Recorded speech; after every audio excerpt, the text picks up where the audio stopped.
Habari gani mwana Keo TV, kama ni mara yako ya kwanza, tafadhali subscribe na turn notification. Karibu katika ulimwengu wa siasa. Jina langu ni Diwa Keo TV. Mtobi huyu ni mwanasiasa kutoka katika chama cha ACT Wazalendo. Mtobi kupitia mtandao wa Twitter ameamua kutupa jiwe gizani, akisema kwamba baraza jipya la mawaziri, hakuna waziri yote ambaye ametoka katika mikoa ambayo ameorodhesha hapa, mikoa yani ya kanda ya Ziwa, yani mkoa wa Shinyanga, Mwanza, Geita, Tabora na Simiyu.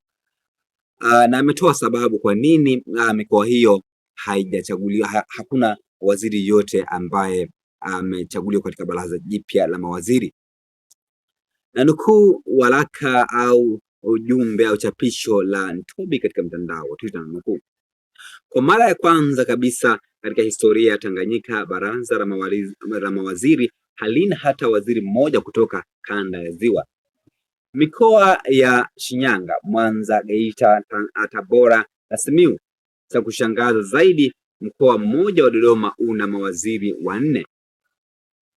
Hii ni dhihirisho la wazi la kutengwa kwa Wasukuma na wakazi wa kanda ya Ziwa katika uamuzi wa masuala nyeti ya kitaifa, licha ya kanda hii kuwa kubwa kwa idadi ya watu, eneo na mchango wake kiuchumi. Ameandika hayo maneno Ntobi katika mtandao wa Twitter. Na maoni gani kwa hichi ambacho ameandika Ntobi? Tafadhali shusha maoni yako katika sehemu ya comment section.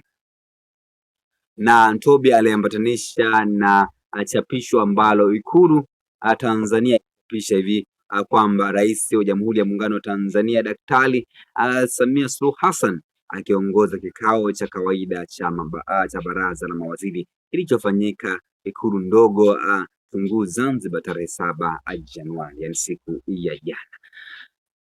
Katika sehemu ya comment section, jina langu Diwa Keo TV. Bye bye, chao. Kama huja subscribe, tafadhali subscribe ili uwe mwanafamilia yetu wa Keo TV. Bye bye.